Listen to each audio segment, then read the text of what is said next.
Hello, hello, hello, and welcome to another episode of Skinterviews. I am one of your two hosts. My name is George Skinterviews, and this guy here is Nathan Strong.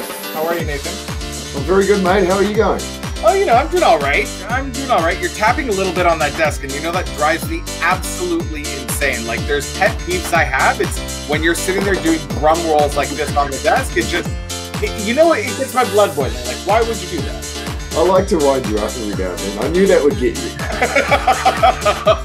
You're not supposed to wind me up before I see our guests, Nathan. You know the rules. You know the rules. Speaking of rules, whoever's out there that's not on Full Script, you know what I'm going to say. Full Script is the ultimate platform for people who want to do wellness the right way, the personal way. It has the industry's most comprehensive catalog of 300 plus professional quality products, making safe supplements more accessible and more affordable. And it's removing the guesswork out of supplementation because it makes it personalized treatment plans from the doctor directly to the patient. And for you smarty pants that are already on Full Script, they can now do wholesale ordering directly from the website for you. So check them out, fullscript.com. They are Season 2's wonderful sponsor, and we thank them very much every single episode. We have a few user comments here. First one, George, how long are you planning on growing your hair? And is Nathan competing with you because he needs a haircut? Well, do you know what?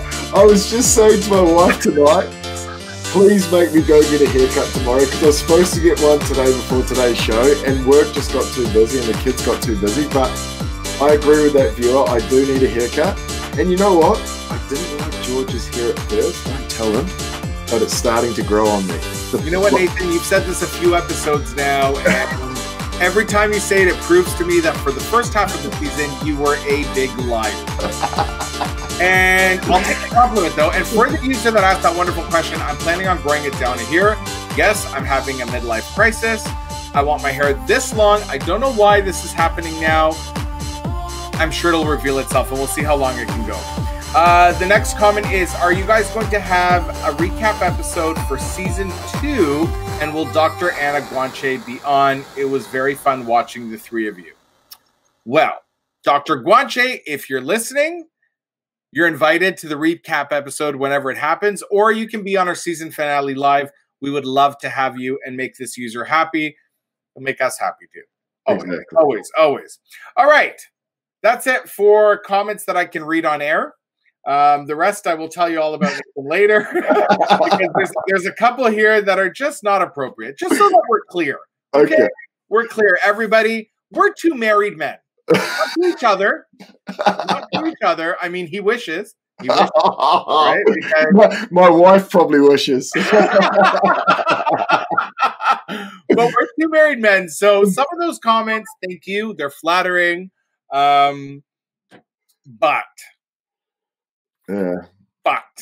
that's all I'm going to say. But anyhow, we got a very exciting guest today. Very exciting. And you know what?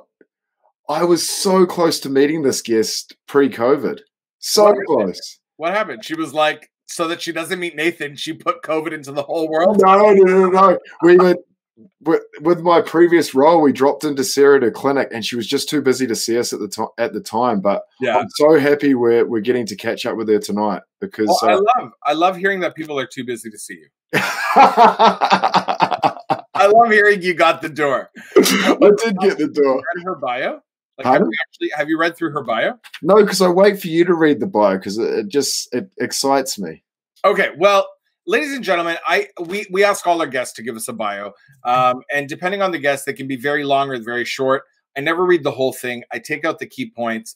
But our guest today has a bio that I'm going to actually read the whole thing to you because she's a smart cookie. Let me tell you. Our guest today is a double board certified cosmetic and medical dermatologist in both Canada and the United States, and a clinical instructor in the Department of Dermatology and Skin Science at the University of British Columbia. She practices in Vancouver and Surrey, BC. She has a fellowship and is trained in laser and cosmetic dermatology and has a practice focus and research interest in ethnic skin, something I've never read on a bio before, which I absolutely love, acne, rosacea, injectables, and laser medicine. She's an active committee member of the Canadian Dermatology Association, American Academy of Dermatology, American Society for Dermatologic Surgery, and Women's Dermatologic Society. She's got just as many as Dr. Shukla does. Like, these guys are busy. This is what I loved about this bio, and this is why I said that I usually don't read the whole thing, but I'm down to the third paragraph, okay? She has published more than 17 peer-reviewed articles. Wow! Right? Wow! Right? Don't say wow again. I can't go higher with my right. And textbook chapters, and has been an invited lecturer at various international conferences, including the World Congress of Dermatology, American Society for Dermatologic Surgery annual meeting, and American Academy of Dermatology annual meeting. She is a regular voice to local and national media, but never in her entire career with all these accomplishments did she ever dream that she would be invited to be on Skinterviews. The industry's most watched show ever. Enough about bigging up me. Nathan, should we bring out our guest? I would love to. Honestly, I have the esteemed pleasure of introducing everybody who doesn't know her, because that means you're living under a rock, Dr. Monica Lee.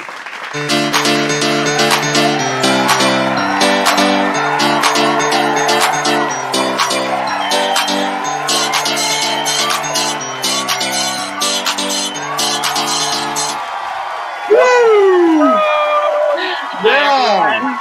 Hello. East Coast. Hello. West Coast. How are you? Good. Thank you for that very lovely and very generous introduction. You guys are really fun. It is. I'm reading facts. It wasn't generous. It was all here. Unless it's not true. It's true. Everything is true.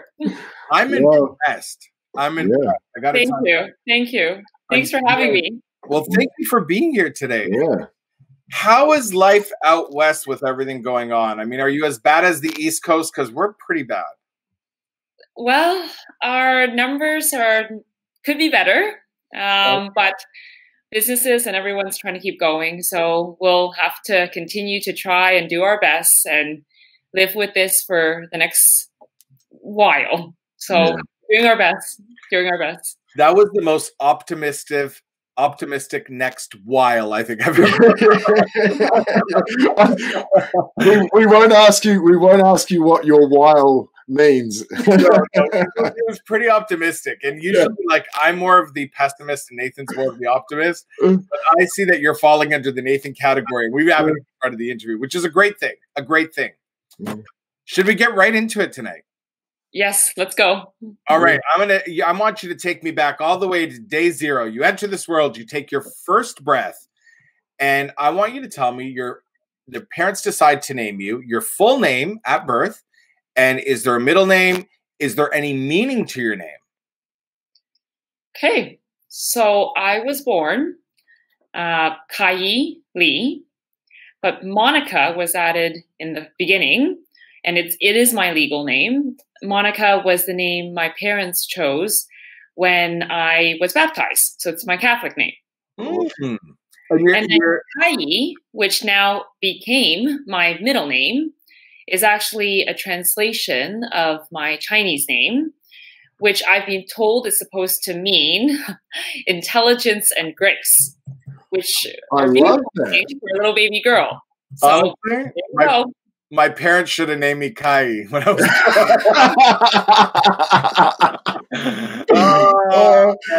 You've got him started now. He's going to change his Instagram name from the Skin Guy to. Oh my God! You've opened up a can of worms. You know what, George? I think that would be very, very suiting for you. Oh no, Dr. Lee! I have to live with this guy. Yes. Wow, I'm surprised his head can fit on that screen. Wow, Nathan. Wow, wait till you get in Toronto next time. Dr. Lee, where were you born? I was born in Hong Kong, and my family immigrated to Toronto your hometown when I was 6 years old. How old? What? 6 years. 6 years old. Wow. And How good's Hong Kong, by the way? It's a wonderful place.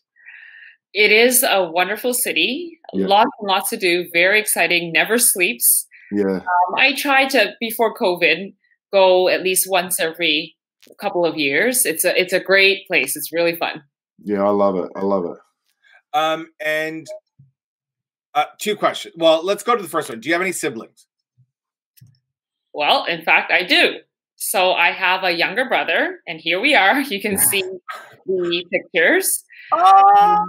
Yeah, very cute. We're very cute when we're young. So when we were young, I was the bigger sister. He is 3 years younger than me. And growing up as the bigger sister, I was protective and we had a lot of adventures together. But that picture really captures our relationship, especially when we were kids. I was always the loud one, the extrovert. And my brother, there you can see, is kind of tagging along in the ride. And then, of course, growing up, he grew taller and he became more built than me. So the roles have now reversed a little. He takes every opportunity to poke fun at me and also play lots of pranks. And I will admit that in hindsight, usually it's funny many months afterwards, but usually at the moment, it's not as fun. So he knows how to push your buttons then? Oh, he knows them very well. Mm-hmm. We have a great bond. We have a great relationship, but he definitely knows what would make steam come to my ears. Do you guys live in the same city now? So he lives and works in San Jose, California. Okay. Not so far, but of course, with all the COVID measures now in place, I haven't seen him for a while. But thanks to the technologies we have, I can still see and talk to him. Quite a bit. And I just found out a couple of weeks ago that he's going to become a new dad. Hey! Oh, congratulations. Yes. Amazing. That's awesome. Yeah.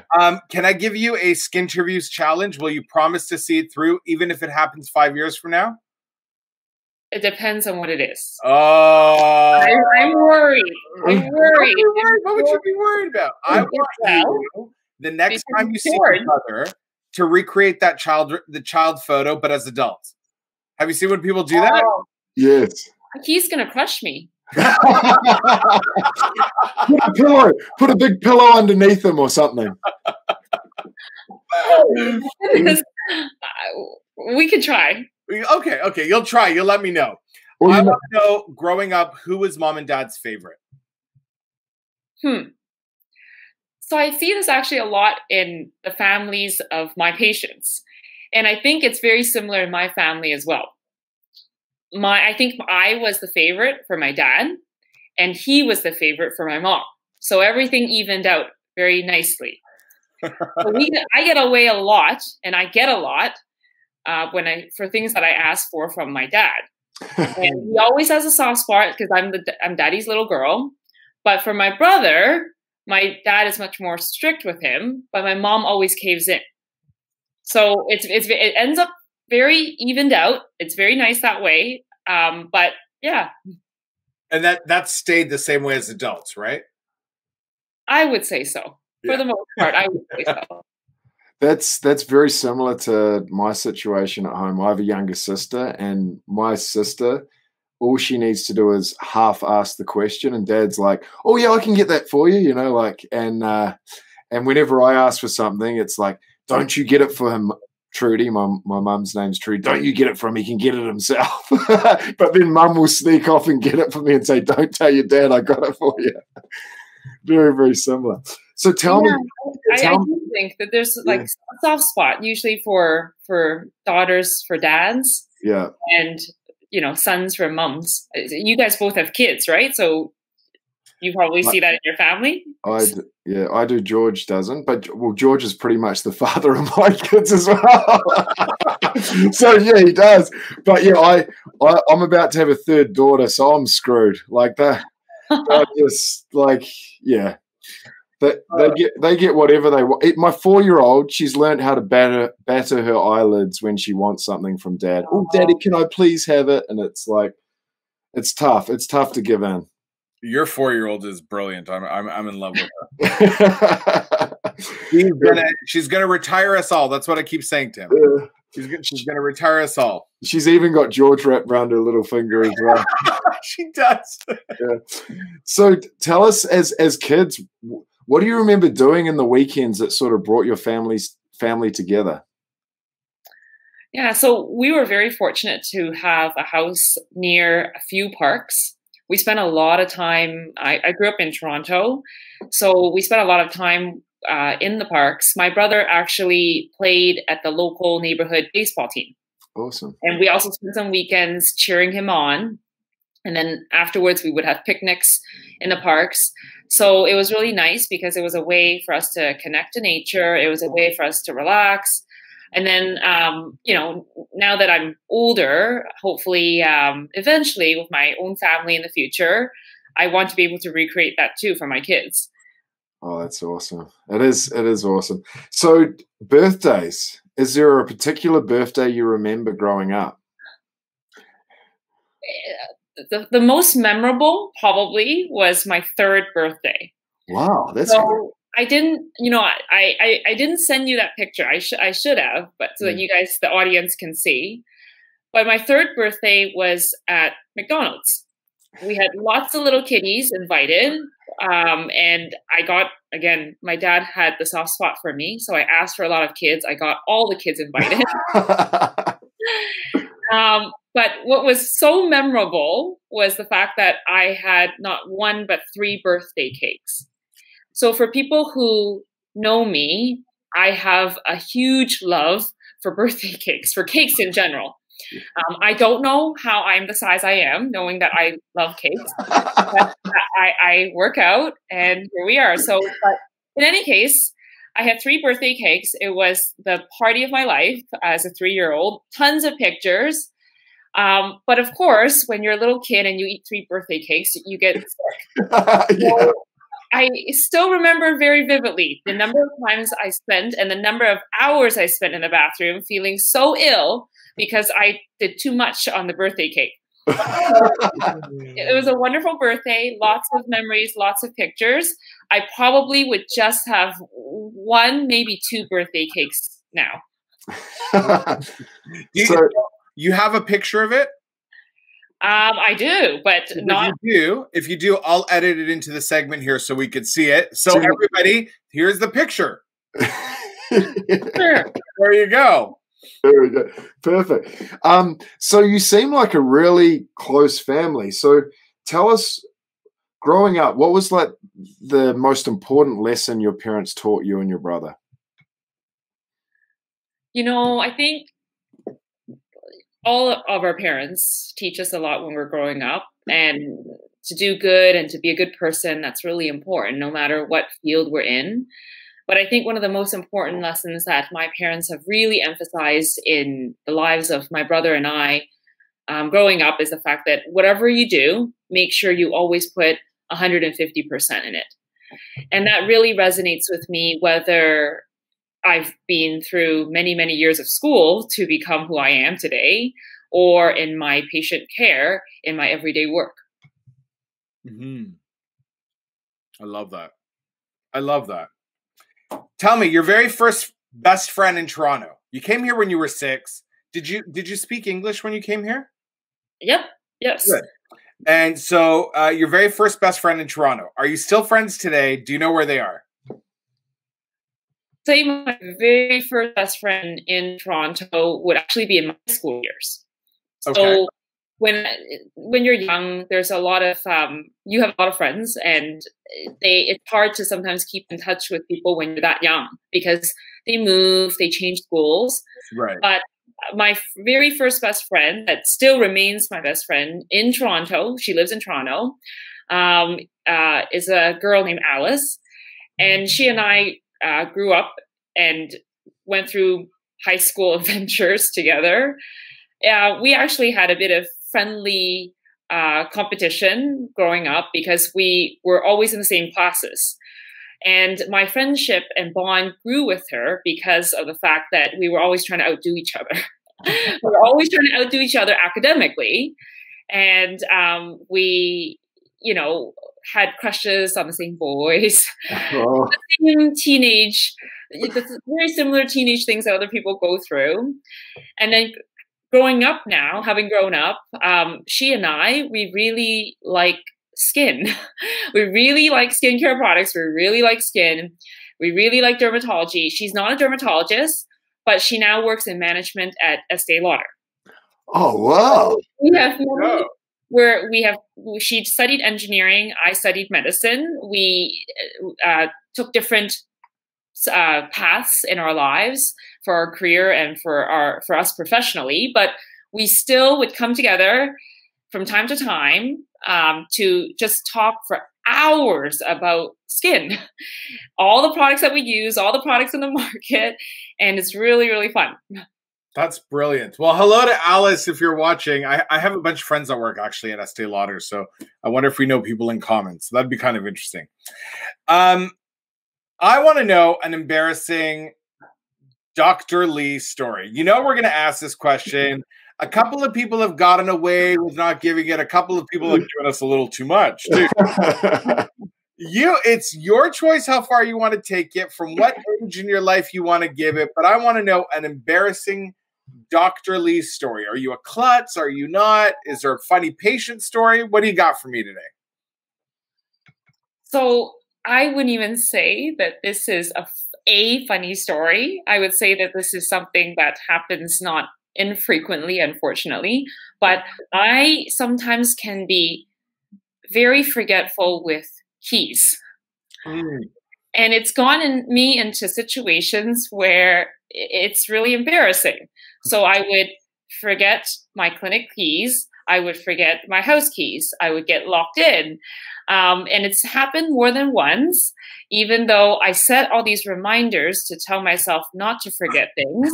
I'm glad so far, knock on wood, I haven't forgotten my phone, which has these reminders. But I'll tell you, probably very recently, a couple of weeks ago, it's not so funny, but this is what happens when you forget.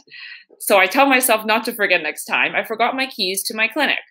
And then I end up parking in the regular public lot of the clinic where I work. And then as a result, although the person was a good Samaritan, they end up scratching my car.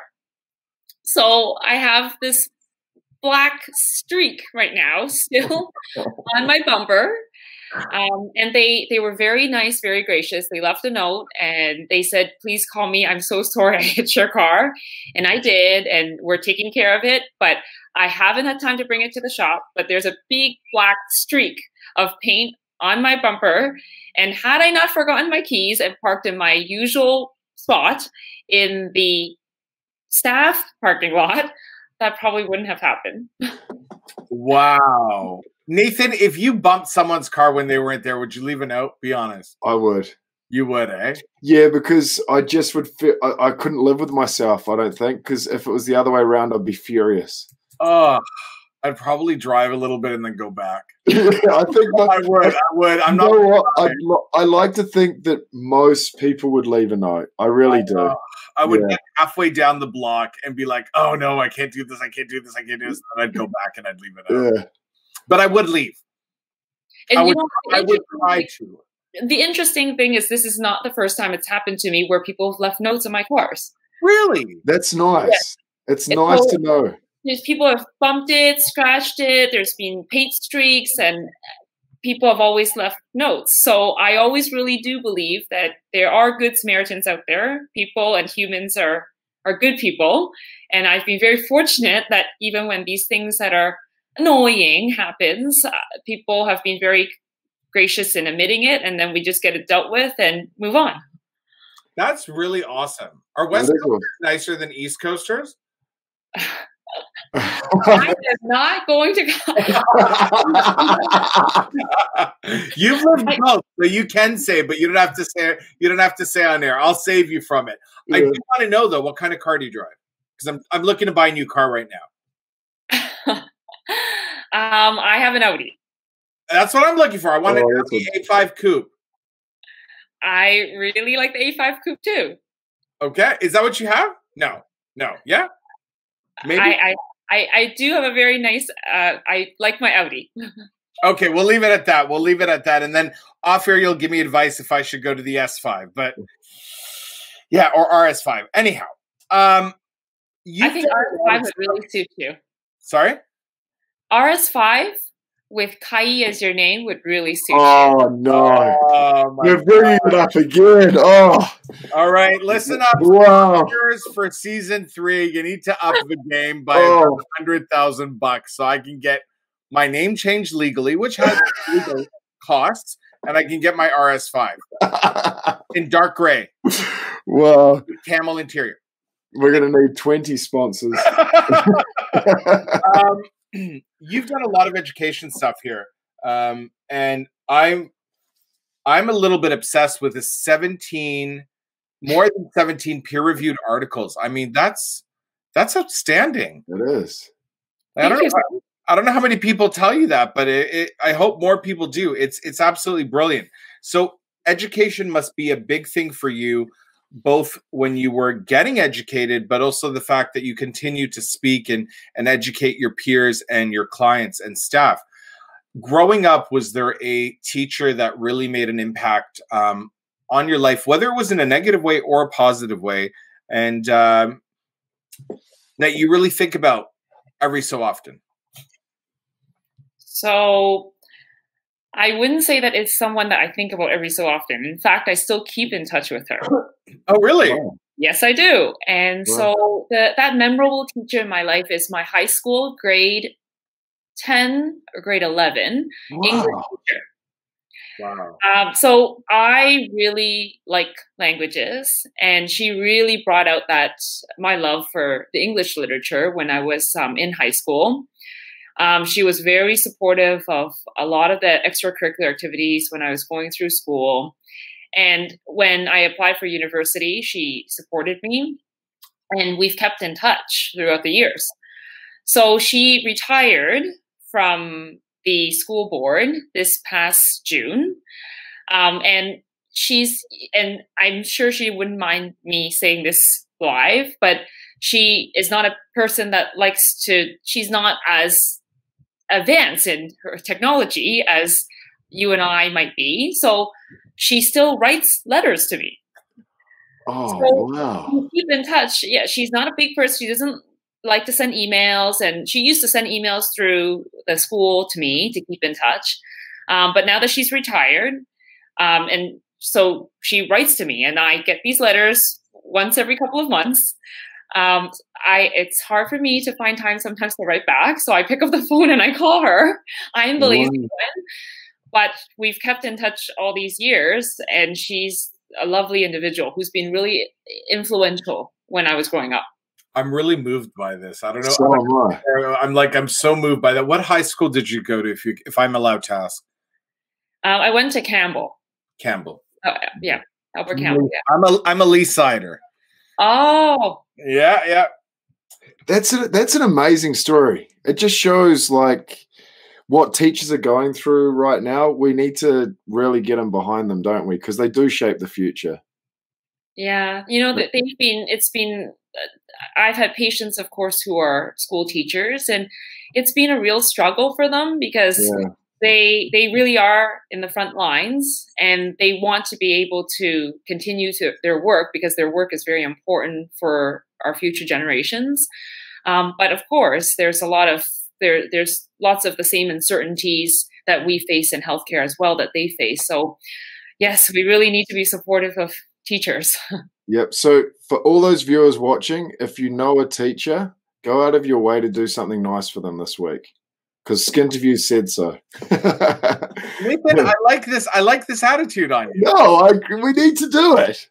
Like my daughter's teacher sends us an email every night, summarizing her day. She's got 25 kids in the class. It's a lot. Unbelievable. The commitment to the cause, right? And I know for a fact that she's not seeing her family members at the moment because she's considered high risk because she's teaching, and she's making huge sacrifices to make sure my daughter and other kids are continuing education. And there's millions of teachers out there right now doing it. So for all of you viewers out there, get behind a teacher this week. Do something nice for them. I'm going to do something nice for my daughter's teacher now this week because of that story. So I went back to Toronto last Christmas before all the COVID stuff, and I took her out for lunch. Look at that. I love it. It was so nice. It was so nice. I took pictures with her, and then we had a nice lunch, and then we had a coffee afterwards, and I showed her the photos of what we look like that we took when I was in high school and now. It's lovely. Does she know how much of a big deal you are as a dermatologist? Have you told her? She knows what I do. You know what? In her eyes, it's like teachers are like parents. Yeah. So in her eyes, I'm always the high school grade 11 student. It's totally fine with me. Yeah. She represents another time that I had in my life that's very important, and she speaks to me as if I'm still at that age. So it's great. I love it. It's so good. That's beautiful. That is so good. It's what a wonderful story. So tell me, are you a morning or a night person? So people who know me will know that I am totally a night person. I do my best work at night, and I do even better work when there is a due date, either the same night or the next morning of, because I'm really efficient then. Oh, that's good. Yeah, I'm not a coffee person, so mornings are sometimes a real struggle. That's awesome. So before COVID, let's go back before COVID. Let's talk about going out to restaurants, dinner, because I talking off air, I have a feeling that you love your food and you're a bit of a foodie. What's a restaurant that you miss now, like during the COVID time? So in BC, we've been lucky where so far we haven't had closures of restaurants beyond that March to May period when there was that lockdown. And so indoor dining since May, mid-May, end of May, have resumed.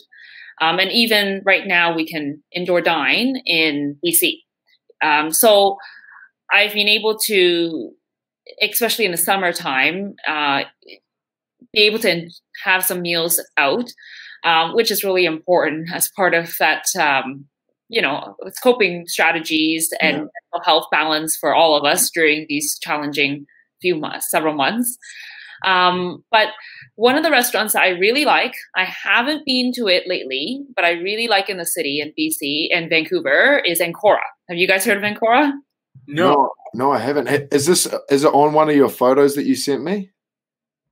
It might possibly be. Let's have a look. Because there's a few photos of you eating out. Yes. So I really enjoy dining out. I wouldn't say I'm a foodie, but I would say I'm a self-proclaimed foodie. It's one of my hobbies. It's something I really enjoy with family and friends. And so one of these photos could be Ancora. I mean, some of them were from Singapore, some of them are local, some of them are when I was traveling. But Ancora is actually very close to Granville Island, for those of you who are familiar with the geography of Vancouver. So there's a stunning view to match with the food, and the food is Peruvian and Japanese influenced. So it's fusion. That's a good blend. That's a peculiar fusion. But that's a great blend. Oh, yeah. Great. Because there's a lot of Peruvian food, there's a lot of ceviche. Yeah. So with the sashimi and the raw dishes you get in Japan, there's really a nice synergistic combination right like there. Yeah. Awesome. That sounds good. That's awesome. So I've also got some favorite places that you like to visit. So talk to us about, like, when obviously COVID, we're allowed to travel a little bit more. Where are you looking to go? Where's on the bucket list for you? So these images that you're seeing, one is the Marina Bay Sands Hotel, Singapore, on the top, and then the one that's a little larger photo, that's Lake Como in Italy. They're two of my favorite places in the world that I've been to, and I'm sure, and again, I'm hopeful that when all this is done and over with, that we can resume travel and I can have more favorite places to add to my list. The interesting thing about Singapore is that I've heard lots about it, but what triggered me to want to visit was after the movie Crazy Rich Asians. Yes, I love that movie. I love that movie, Yeah, and there were so many scenes and so many interactions of the characters that I could relate to, and I could see in my friends, I could see in my extended family. It really resonated with me, and so I thought, you know what, I'm going to go to Singapore. Of course, like if I probably went to Singapore before the movie, I'm sure maybe the hotel prices would have been less expensive. It became a very popular destination after the movie. 100%. Singapore is super fun. It's very similar to Hong Kong. Lots of restaurants, lots of nightlife, very safe place, extremely clean, a very clean place. And then Lake Como was a place I got to visit when I spoke at the World Congress of Dermatology a few years, probably last year, 2019, June. Wow. This hotel in Singapore, the one that I saw in your picture, that's the one that has that incredible view with the infinity pool? Yes. Yes. Is that the final scene in the movie? I haven't seen Crazy Rich Asians. It's a great movie. I gotta watch it tonight on Netflix. Okay. I won't spoil it for you, but that last scene is there. From there. Okay.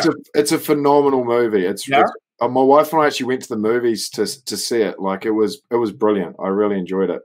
And it makes you want to go to Singapore. Like my wife and I were like, our next trip is gonna be there.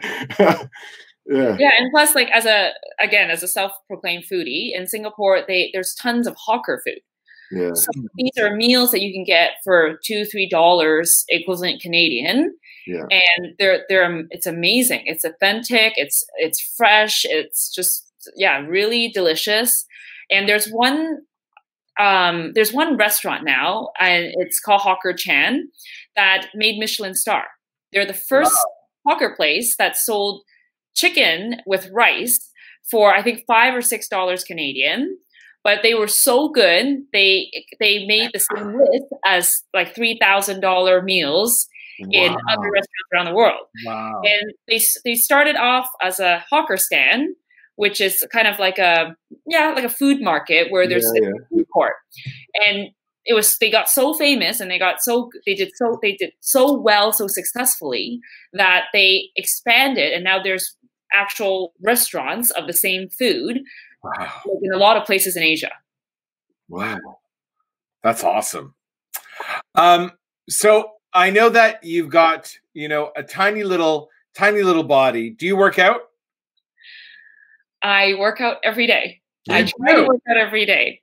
So, and it's probably what allows me to eat what I want. So what you're trying to say is that's what I'm doing wrong.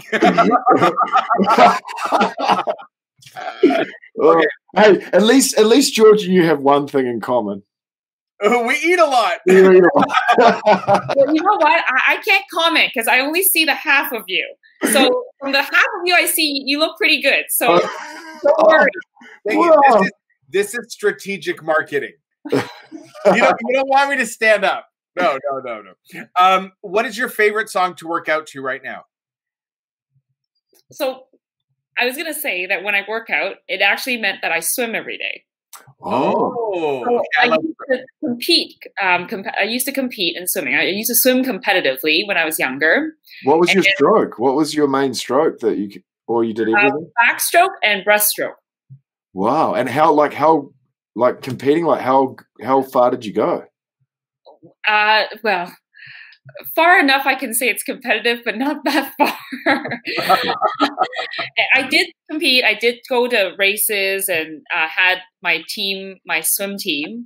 But it was something that I really enjoyed, that I've kept up with the habit of. And swimming is great for the joints, not so great for the hair, but that's okay. And so I swim almost every day. And so with swimming, I can't really listen to any tracks, but it's really nice to, as you know, I'm not a morning person. So being hit in the face with cold water every morning is a really great wake me up, better than even caffeine. And I try to swim every day before I go to work. And so all my staff, all my patients, they know this, because usually the first patient always sees me with my wet hair. Well, why don't you wear a shower cap? Oh, you mean a swim cap? Swim cap.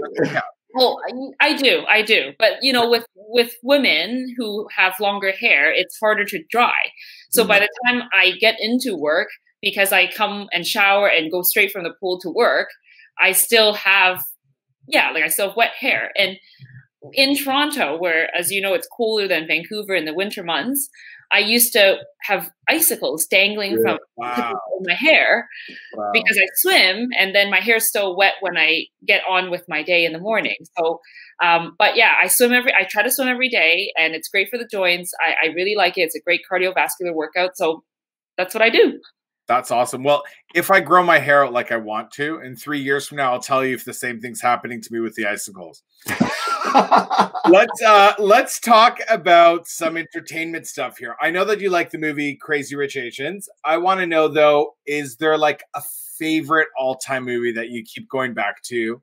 Or is there a favorite TV series that maybe you're watching right now through COVID?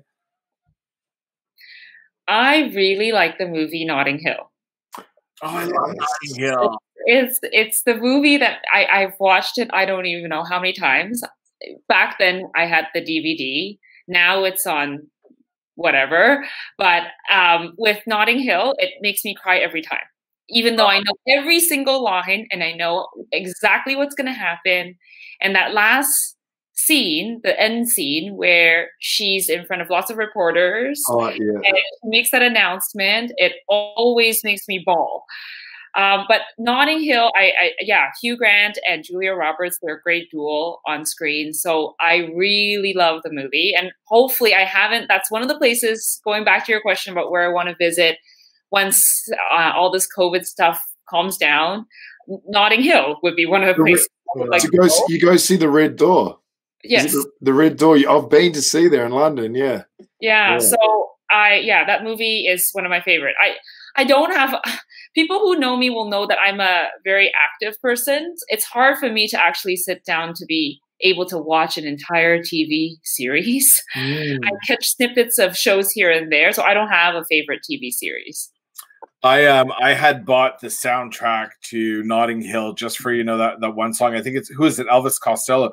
I love that. Yeah. I'm a huge rom-com fan. So Hugh Grant's always good for a good cry, isn't it? On a hangover Sunday. Julia, if you want a really, really good cry, you got to watch the movie The End of the Affair, which is like one of my all-time favorite movies with Julianne Moore. But that's a whole other conversation. If I were to make a movie about your life, which actress would you play? Would you cast? Sorry, to play your character. That's a great question. I'm just going to choose the person that I really like as an actress. Okay. I personally really like Sandra Bullock. Yes. Oh, the net. I like her a lot because she represents someone who's strong, but someone who's feminine at the same time. So I really liked her in a number of movies, especially Ocean 12. Yeah. She was great with Cate Blanchett in that movie. So she's just the way she acts, but also the way she carries herself. I could see myself in her and her and me. But she would be a great, I think, someone that if someone would like to make a movie about my life, I think she would be a great actress to do that. I love that. We better text her and get her ready, George. We better get her ready. We better get her researching the 17 peer-reviewed articles so she can start getting into character, because it's going to take her a while. Because, you know, I think that it's a question that maybe, the answer that you guys might have been expecting would be that I would say someone like Lucy Liu. But No. Lucy Liu or Aquafina, I can't, I reckon she could pull off being a dermatologist in a movie. Lucy Liu? No, Sandra Bullock. Sandra Bullock could, yeah. Yeah, she could do it easy. So could Lucy Liu. Yeah. So could Lucy Liu. But I mean that would fall in the stereotype because she's Asian, you're gonna pick someone that's Asian and no. I like the Sandra Bullock one. I like Sandra Bullock because you relate to her from so many other aspects other than her physical appearance. Yeah, awesome. So we need to talk a little bit of business. I'm sorry, but we have to talk a little bit. And this is a question I love so much because I think it's probably the most important question we ask about Skinterviews, because this is why Skinterviews started, really. What makes our industry so great? You know, I'm being really privileged to be part of the aesthetic industry. And the aesthetic industry is really wonderful because it is a field that marries science and artistry. And it's a field where there's evolving research. There are new advances in technologies, devices, tools that we can use in our practice to be able to help our patients feel and look their best. It's also a field that has a lot of collegiality, and we can call each other up and share ideas, our approaches in helping our patients feel their best, feel confident in their skin. But at the same time, there's a lot of meaningful partnerships with industries that those of us in the field can collaborate on. That drives the advances in our field and also drives and brings more research and innovation to aesthetic medicine. I love that answer. So if you weren't a dermatologist or you weren't in this industry, what career path do you think you would have taken? If it was the 5-year-old me, I would tell you that I would have loved to become a fashion designer. Wow. And it's very different from what I do, of course, right now. But growing up, there was always that artistic side of me, the creative side of me, which now, fortunately, for what I do for my patients, I can integrate that into my work. But when I was young, and for many years when I was young, I always really liked fashion. I poured through a lot of fashion magazines. I knew the works and the influences of a lot of the designers out there. And it was something that, but of course, again, not to be stereotypical, when you grow up in an Asian family, being a fashion designer is not always the greatest answer that you can give to your parents. So now if I am at my age and I'm thinking as an alternative, if I wasn't a dermatologist, what would I do? I would probably choose law. Yeah. Again, very different, but I think law has a lot of, it combines a lot of languages, it combines a lot of reasoning and logic, and it's still, you're advocating and you're helping people be able to achieve or be able to get their voice heard or get their goals achieved. So it's similar, it's different, but it's similar in many ways. So if I wasn't a dermatologist, that would be something I would be interested in. VancouverSkinMD.com is the website where people can come check out everything that you do, correct?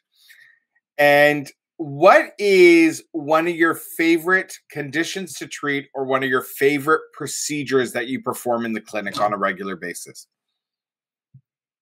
So my patients will know this, and people who know me well, and my colleagues, my friends, that would be the treatments I do using my picosecond laser, which is, I have in my practice a picoway. Yeah. I really like the picosecond technology, and I really like my picoway platform because I can treat various skin concerns in one session. I can address skin texture. I can address unwanted pigmentation. I can do toning. I can improve and address rejuvenation goals using that device. And I do a lot of peak away laser treatments for my patients. I don't delegate those procedures. I do them myself, and I find it very enjoyable because I can take my knowledge of the technology and adjust my settings and adjust my approaches based on what I see individually that bothers each of my patients. Did you by any chance get a chance to watch our Skinterviews on location? I was just going to say that.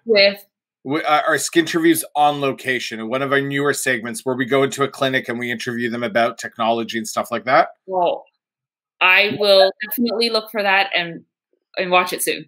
I got a peak away done. We covered the peak away. I loved the peak away, both on a science perspective, but the treatment itself I really enjoyed, which is really weird. I like getting treated. So, and for you viewers out there who want to know more about the peak away, go to our Skinterviews on location tab on the revenuedoctors.com, and you'll see a documentary about George and I in the Ottawa Derm Centre in Canada with Dr. Jennifer McIsaac, and she one of her staff members is doing a peak away treatment on George. And you can have skin like me. See, look. Yes. I can see the Korean glass skin that George has. Yes. That could be a little bit of highlighter, but Dr. Jason Emmer taught George how to do that, and now he won't stop doing it. Yeah, Dr. Emmer told me that I got to go like this. Hey, guys. So now actually, it's getting close because when we get off here, I'm going to ask you for a consultation. Being somebody that's been part of published studies, I'm sure you're always looking at what's happening in the market as far as innovation and technology. What would you say is the next exciting thing that you believe is going to hit our market or that's going to really make an impact in our industry? Do you mean like a certain technology or an approach to a patient? It could be in technology, in ingredient science, in product, in results with current technology, maybe new parameters, something that you really think is going to be able to have a massive impact. Like for a while, it was, in ingredient science, it was vitamin C, then it was HAs again, and then it was vitamin C, then HA again, then vitamin A. In lasers, picosecond is making a huge hit. In surgery, Renuvian is making a plasma skin tightening is making a huge hit. So I'm wondering, from a dermatologist perspective, do you think that we're on the forefront of something that's going to be really exciting, that's going to hit the market, that maybe you have some insight we should know about?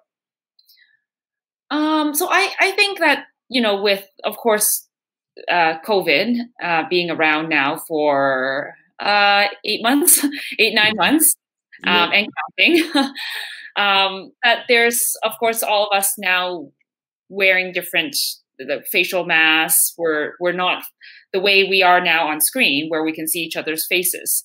And I certainly have not seen the faces of my staff or my friends, even when we are able to interact with each other in person.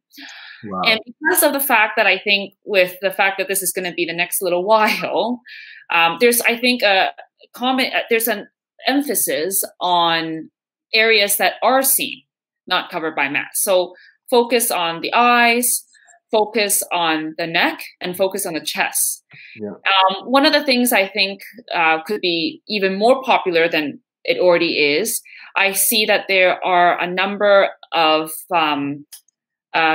companies that have turned their focus to creams focusing on the neck and the chest. Right. And that's, again, and oftentimes we see in our patients that there's such an emphasis on the face that the neck and the chest are often areas that should be addressed, that requires ongoing maintenance and protection, but the focus weren't necessarily there in previously.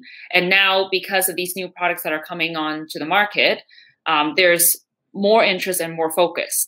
So that's more of a skincare perspective or skincare area. You mentioned that about technologies and the Pico way. And certainly, like I said, I do a lot of peak away treatments in my practice. They have 2 new handpieces, and it's really exciting that I will have in my clinic very soon. But the 2 new handpieces, which adds to the peak away platform itself, they are supposed to be more powerful with even shorter pulse durations, meaning that it's, again, even less thermal energy through the skin, that it could potentially be even safer for those who of different skin types and different skin tone. We're able to deliver more powerful treatment using those new handpieces. So I'm really looking forward to being able to further take the treatments that I've been able to offer using my picosecond device to newer heights. That's the fusion and the resolve, isn't it? The handpieces. Correct. Yes, it's the 730 and handpiece, and also the 532 fusion. Yeah. That's. I think that I agree with you. And we love the team at Candela with Cass at Candela. They're a great team. So the next segment of our questioning, and I think we need to talk about it because it's a hot topic at the moment. I think it's going to get hotter as we get deeper into this pandemic, but it brings us to mental health and anxiety. So my first question to you is, has mental health or anxiety ever been an issue in your life with yourself or maybe a loved one in any way? It's, with the COVID stuff going on in the background for this many months, and we foresee probably in the next, again, little while, I think the uncertainty of the circumstances will all have an impact on all of us some way or another. And when it's more challenging to be able to interact socially, and humans are social creatures, with our peers, with our family, with our friends, it's going to be one thing that's going to impact our mental health. Personally, I have not been affected necessarily from a pathological sense. I haven't been impacted that way, but of course, all of us have had anxieties or have had worries, I would say, about how our personal and professional lives would be because of the many implications and restrictions that this pandemic has brought upon us. I think it's really important we support each other during these times. And again, this is not just between colleagues and industry partners within the field of aesthetic medicine, but also even as simple as reaching out to our neighbor. During the pandemic, when we had a lockdown in BC, I got to know my neighbors a lot better because I wanted to make sure they were okay, because suddenly this pandemic, which sets us and puts us all apart, actually brings humans closer together. So for Thanksgiving, my neighbor, her family didn't live with her. I had some extra servings of turkey, so I reached out to her and gave her some turkey. And when she made stew, she brought some over to me. And it's really nice because you feel more supported. You feel more connected with the people around you that had it not been the pandemic. And these are really a lot of silver linings that we get. And I think it's important for us to focus on the silver linings, focus on the things that we might miss when we're in a faster paced world, and focus on those things which are positives out of the situation. And that's how we can all get through these difficult times together. Well, that's twice the hairs on the back of my neck have stuck up. The teacher story and the neighbor story. They got me. Almost in tears. I love it. I love your positive attitude to a situation which is very different for all of us. I love your approach. It's great. And that brings me to another question where I'm going to ask you to sort of dig deep into your thought process. And that's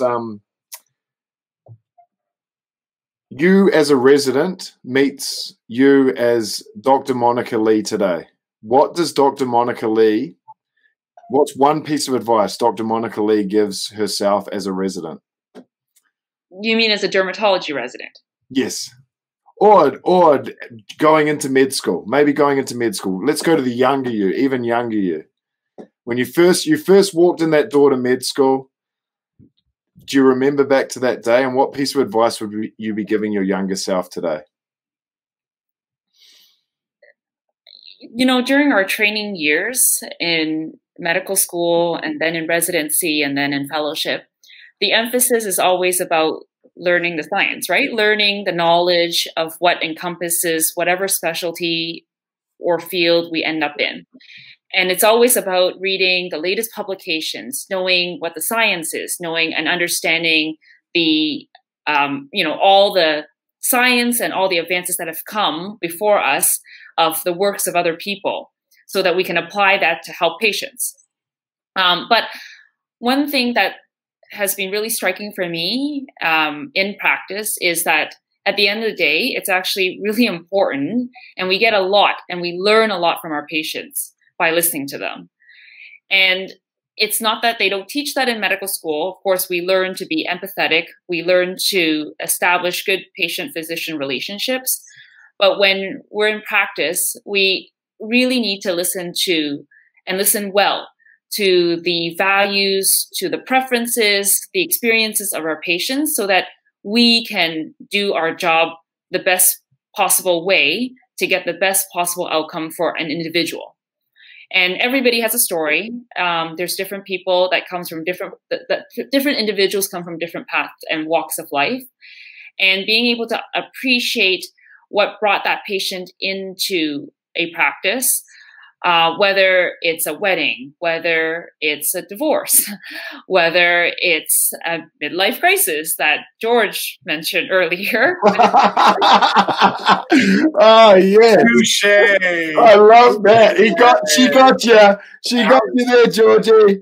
Woo. I was listening. I love it. I love it how you just slipped that in there. It was so good. Everyone has a story. So being able to listen and appreciate the concerns and the values and the preferences of our patients, I cannot overemphasize that enough to my younger self, that it's not just about the medicine. It's not just about the science. At the end of the day, we're taking care of patients as a whole. And if we listen to them, then the better the outcomes that we can get. Love that. That is such a good answer. I love that. Are you ready for the quick fire questions as we get towards the end of our interview? Now you got me thinking. You know, I was just saying that the long hair was the midlife crisis at the beginning of the interview, but then I'm thinking now I want long hair and a brand new car. I'm having a midlife crisis, everybody. I'm on air. I'm having a midlife crisis. I'm going to go to more, and I'm going to add to your list. I think it's not just the long hair and the car, but I think it's that pico-way skin. Wow! Hey, I'm loving this. I'm loving this. I'm going to bed crying after this interview tonight. I'm telling you, ladies. Oh wow! In the defense of the pico-way, it wasn't around when I was doing everything else to my skin. Okay. And that being said, tomorrow, if anybody that's watching this episode, I'm coming to your clinic. Whoever is available, you just send me a text. I need 62 units of Botox. 62. All right, we're going to do 30. A little bit up there, a little bit up here, everywhere. Yeah. You were going so well, Dr. Lee. You'd buttered him up so well. And then just before the quickfire questions, he may have a crack here. He may. It ain't over, Nathan. It ain't over. We know what the question of the night is. We'll see which side the coin falls on. Yeah, I know. Dr. Lee, are you ready for me? Let's go. What's your favorite thing in your closet right now? It's my gala dress. Ooh, okay. I want to picture that too. What's your guilty food pleasure? Food pleasure. I would say a buri sushi. Dark chocolate or milk chocolate? Milk chocolate. Sour candies or ice cream? Sour candies. If you could be from any other decade or era, which would it be?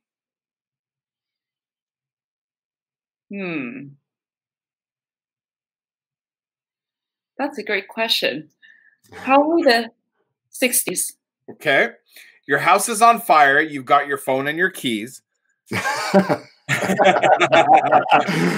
What two things do you run back in to get?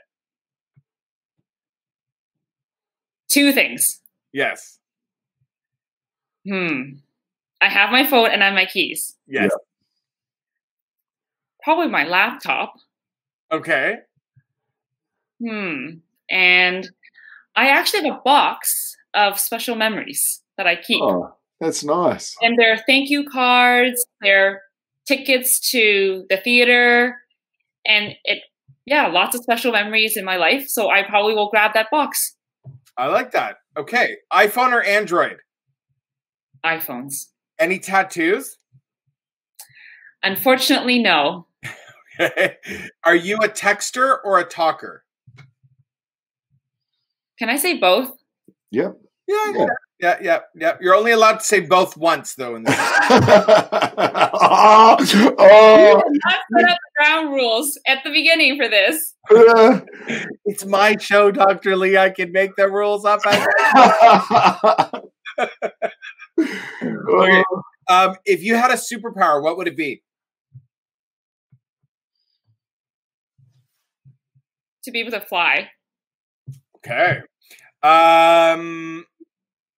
Your ultimate best friend would be Beyonce or Sandra Bullock? Probably Sandra Bullock. And white or whole wheat? Whole wheat. French fries or potato chips? French fries. You're going to the fashion event of the year. Which designer is dressing you? Oh, it would be Giambattista Valli. Ooh. No hesitation there. Straight into it. And you get to have dinner with God. And you get to ask one question. What would you ask? What is the meaning of life? I can answer that for you. It's Skinterviews. Your whole life has led you here to this moment today. And the final question before I got to bring up one thing before I hand you off to Nathan. But the final question before the night closes. You're going to the fashion event of the year. Who is your date, Nathan or me? Can I bring two dates? No, you've already said both. Said both. That's really hard to choose. I know. Please. I would bring George Strom. Oh, yeah. Wow. All right. Well, you know what? We really, really like you, so we'll let you get away with it. Before I hand you off to Nathan, though, to talk about the last two questions of your night, last two questions of the evening, I found out something about you that I think a lot of people don't know about. And you recently lost your family pet, and I'm really sorry about your loss. But tell me all about your pet chinchilla. So yes, our family member, this is our family member who has been with us for 15 years. Wow. Sadly, he passed away last month. His name is Lucky. And Lucky came to our family when he was put up for adoption by a student when we were going through university. So at the time, my brother saw the adoption listing on Kijiji, and he just said yes. And of course, growing up, we haven't had pets. And when he made that announcement to my parents, it didn't initially go well because my parents, knowing my brother and I, know that if my brother adopted this new family member, and essentially, they're adopting the new family member because they will be taking care of the chinchilla. So, we brought him home. And at first, I think because he was put up for adoption, he may not have gotten the best care in his younger years. So he was nervous around human beings. And over the next 1 or 2 years, next couple of years, he slowly thawed, and he allowed us to hold him. It was really fun. He made many special memories for my family, and we were very privileged to have him in our life as well. And then, of course, once my brother and I moved away from home, he became the central part of my parents' life. So my parents would, even adjust their routines, their vacation plans. Wow. Lucky. So yeah, I'm sad to say, but I want to think positive. I'm a positive person. So I think back and I think of all the special memories and photos that we've had with Lucky. So circle of life is as such. So I'm sure we left him a memorial note, and we said that he should slow down on the treats in his next life. Oh, what a lovely story. Yeah. I love that. I don't even know what chinchillas' temperaments are like. Are they like, are they playful? They're super playful. They're nocturnal animals.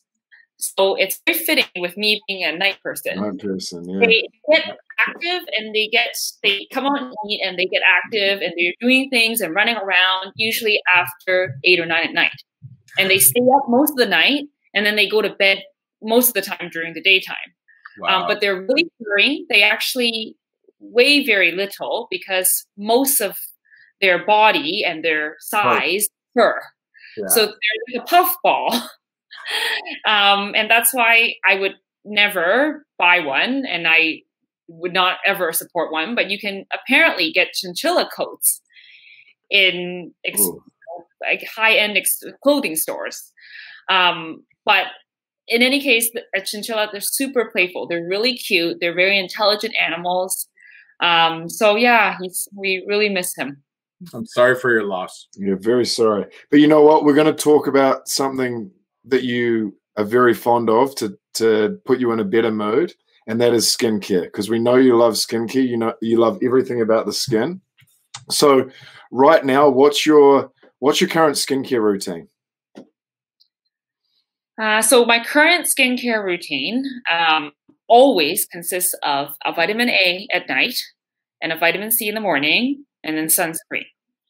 And I rotate between different brands, and I think it's important, just like everything else in life, that we change up our routine every little while, and that allows our skin to benefit from the active ingredients within skincare products that we use.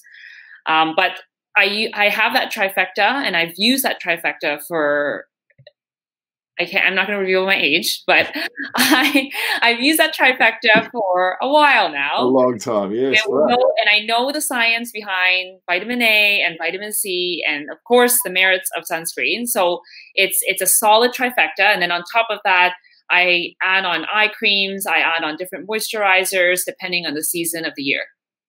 Awesome. The big three, I call them: vitamin C, vitamin A, and sunscreen. I love that. So thank you so much for tonight. We've got one more question before we let you go, and that's who would you like us to interview next on the show? If she allows for you to invite her, I think Dr. Tina Ulster would be a phenomenal addition to your show. She is my mentor in the field.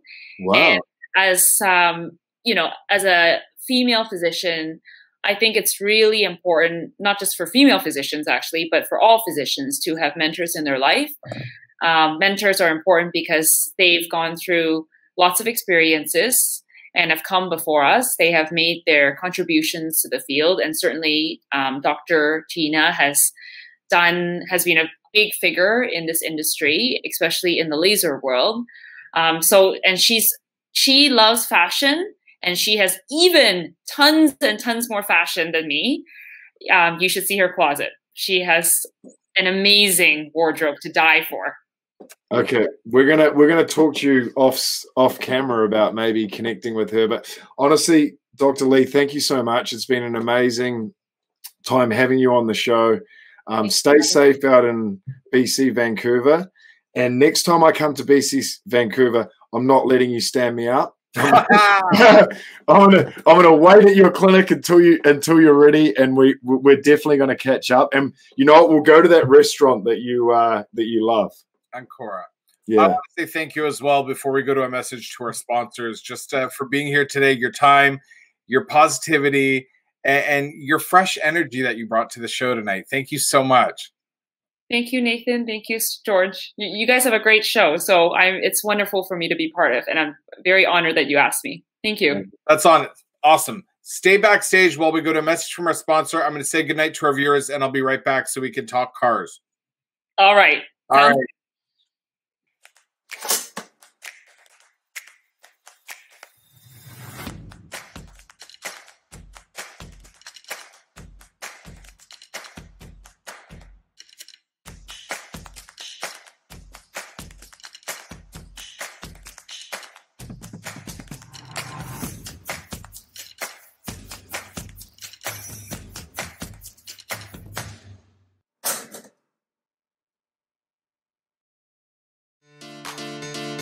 And we are at the end of another episode of Skinterviews. I want to say thank you to you for watching, and thank Dr. Monica Lee for being on the show today.